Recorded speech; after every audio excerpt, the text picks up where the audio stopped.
Hello everyone, welcome to this week's Market Wrap. So I am back in Philly. I was in Vegas for the weekend and tragically had to watch my Giants snatch defeat from the jaws of victory again. This is getting to be a habit. We could easily be 0-6 the way this is going. And then I had to watch the Cowboys destroy the Eagles. The only time I get to root for the Eagles is when they play the boys. Was just an awful NFL weekend.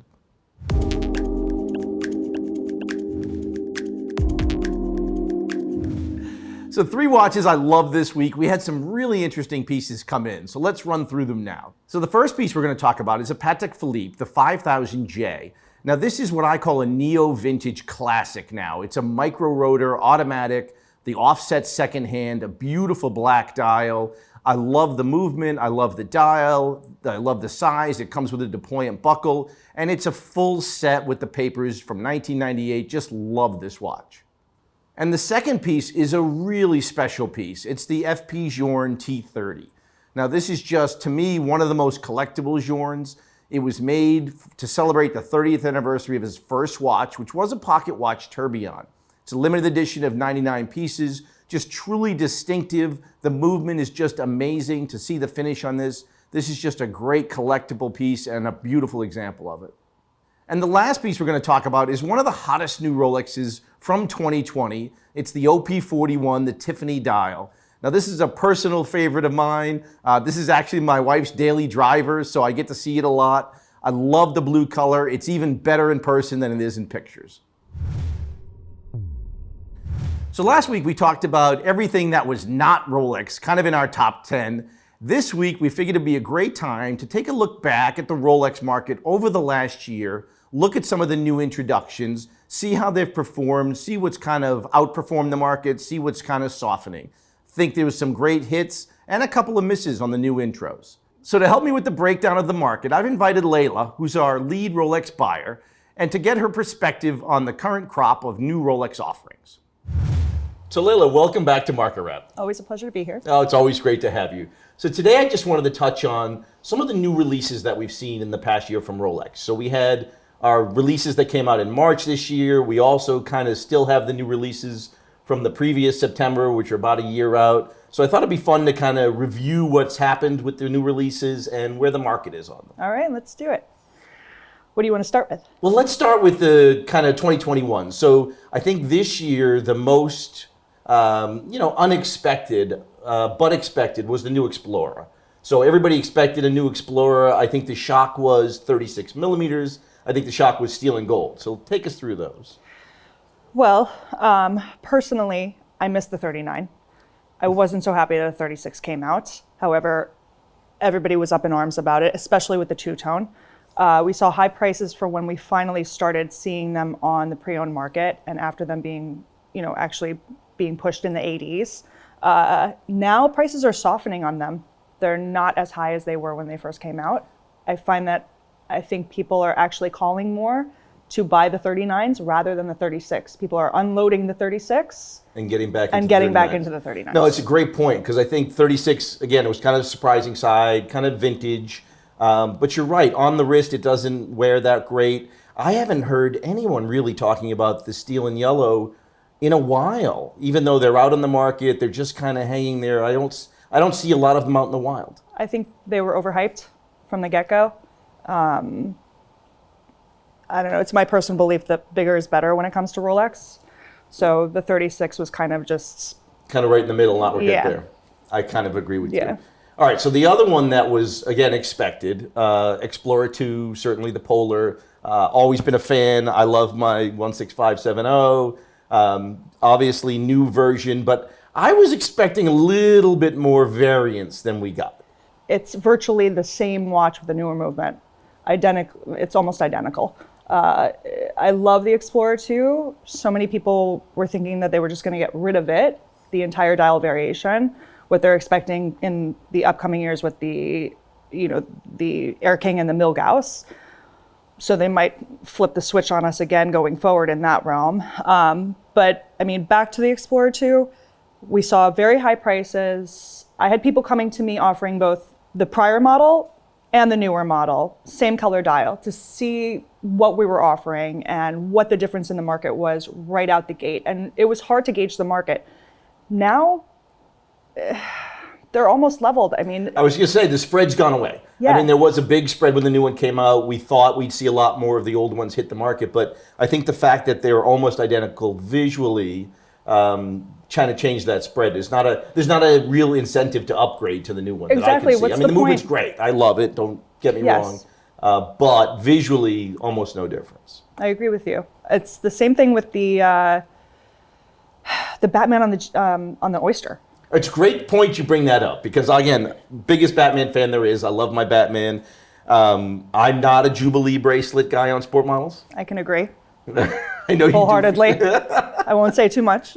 You could say too much, but so when they came back out with the Batman, I was very excited, and I thought there'd be a huge run to them. And it's been, again, a relatively tepid response, in my opinion. It was exciting at first because I think people were really not anticipating that per se, especially that it came back on both the Pepsi and the Batman. Correct, at the same time.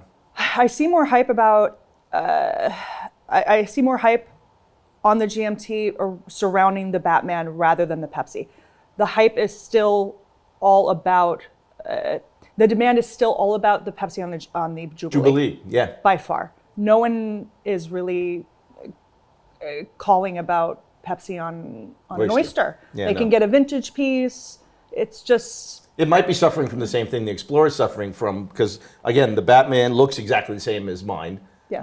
There is a decent spread still between the two, so I think people maybe just aren't trading up.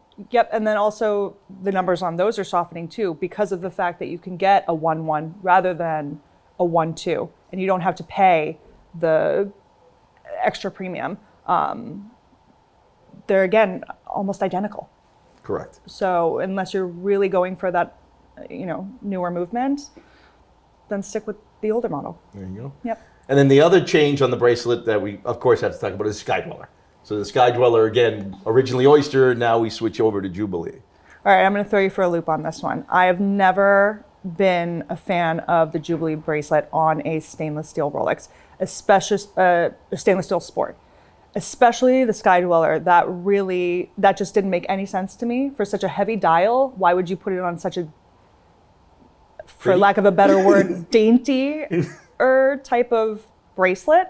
However, when I recently saw it in a two-tone version, I can get with that. When it's all stainless, not so much. I just kind of doesn't make agree sense because, to me. again, you're right. It's definitely a dressier bracelet. Yes. It's such a big watch. Yes. I mean, I love it, but it's big. It just doesn't work for me. But the steel and gold, I would agree. Yeah, and then of course on the Oyster Flex, that's very cool. That's a no-brainer. That wasn't a huge deal, but it looks great. But people are demanding very high numbers on those right now, and they're getting a bit disappointed when you see the actual offerings on the secondary market because the list is list, but what they're actually going for is... Well, I think the list was strong on it to begin with. I mean, it's almost 40,000 list, so the spread between over is not that great on that particular model. Exactly. All right, the last one we're going to touch on the new releases was the Palm Dial. Again, a little unusual. Mm-hmm. A lot of great fun names of it out there, but 36 Datejust, Palm Dial, they're trading at crazy high numbers. Yeah, and we haven't seen... I mean, we first saw those over in the Asian markets, and then they kind of started trickling over here. Not a ton of them offered. It's more people calling to feel out the market on them, and we're still gauging that, so it's hard to tell. Personally, I'm not a huge fan of the Palm Dial. I think it's an extremely trendy piece.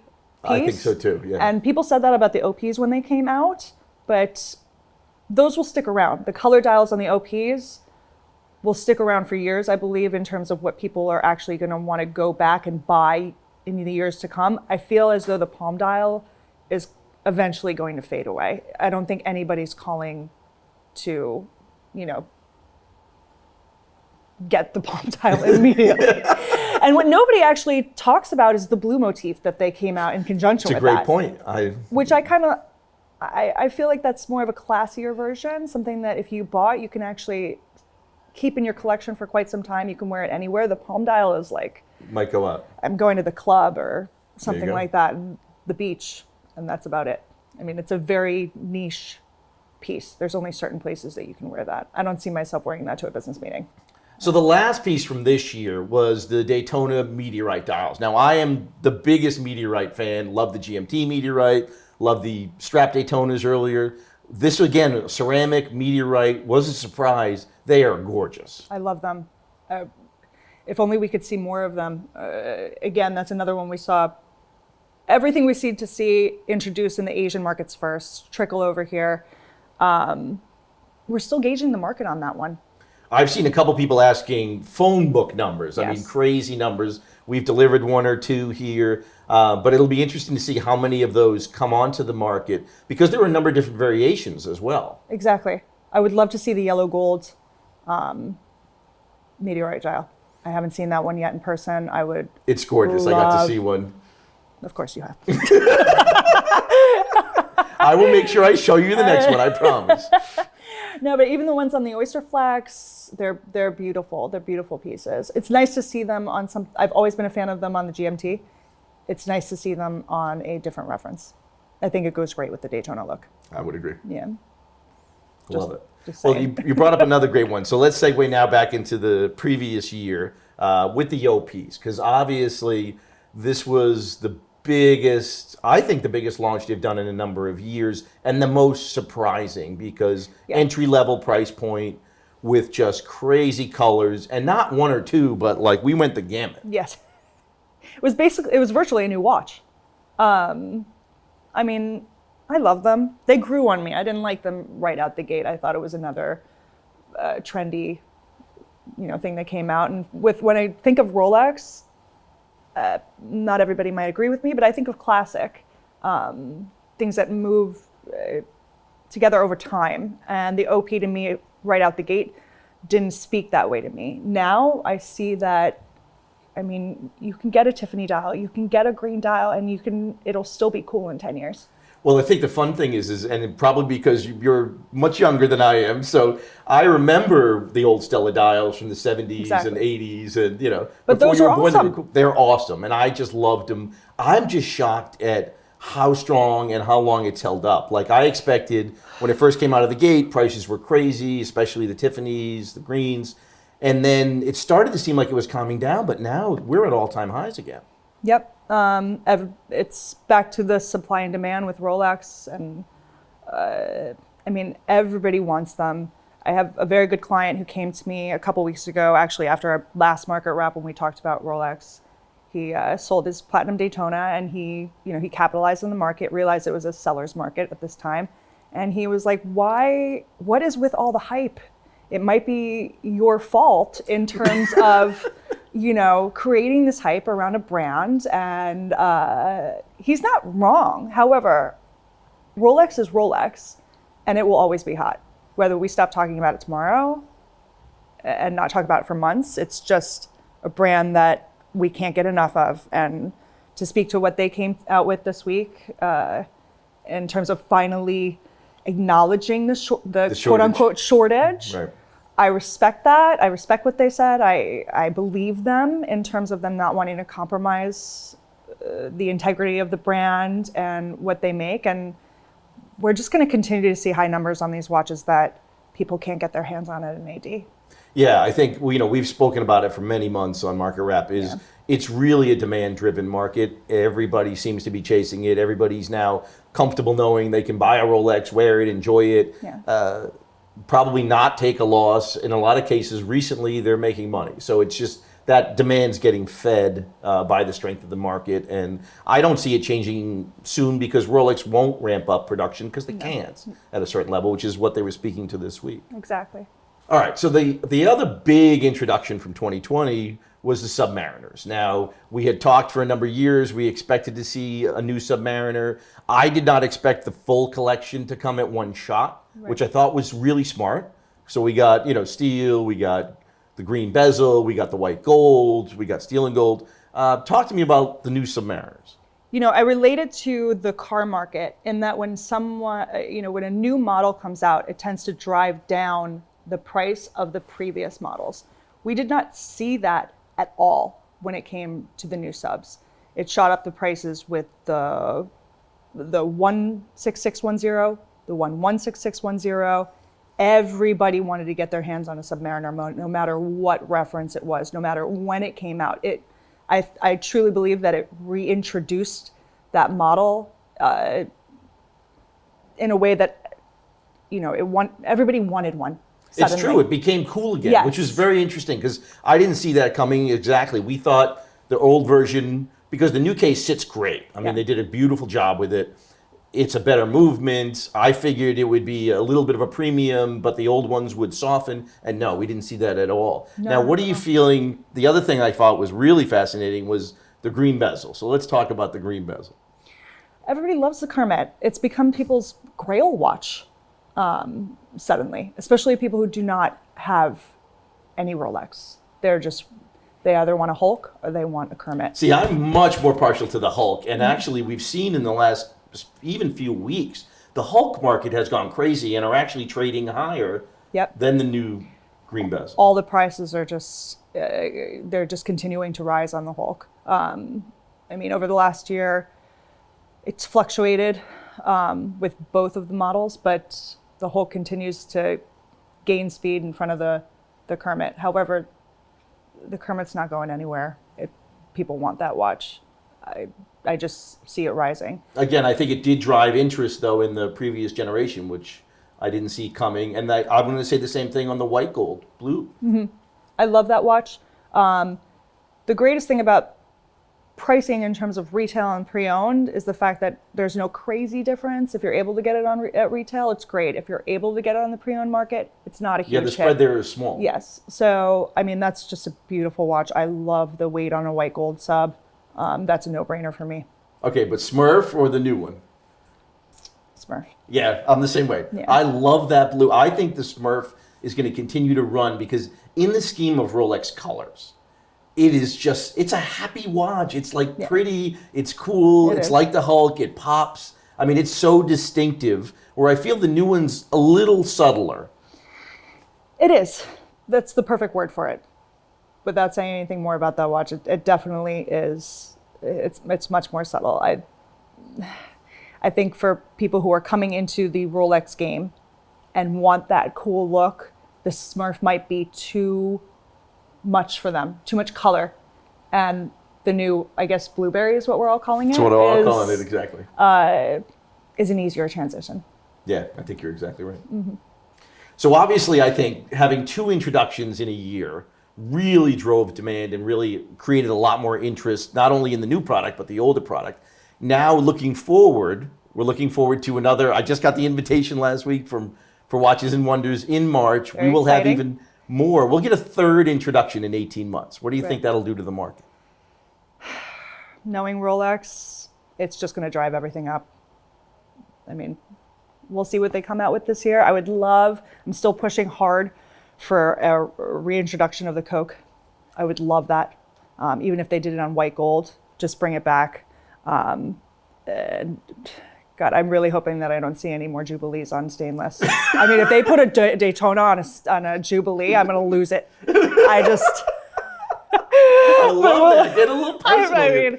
It just doesn't make sense to me. I'm starting to get into it, but we're always excited for new introductions. It's going to be great that you guys can finally get back to an actual watch show this year in person. It's going to create, I think, even that in general is going to create a lot more hype over the fact that we're just going to get up in the morning before or during the pandemic and check our the internet and see what came out. To actually see press and people in person is going to make it that much more exciting.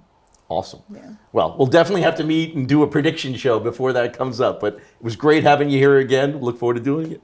I look forward to it. Thank you. Thank you.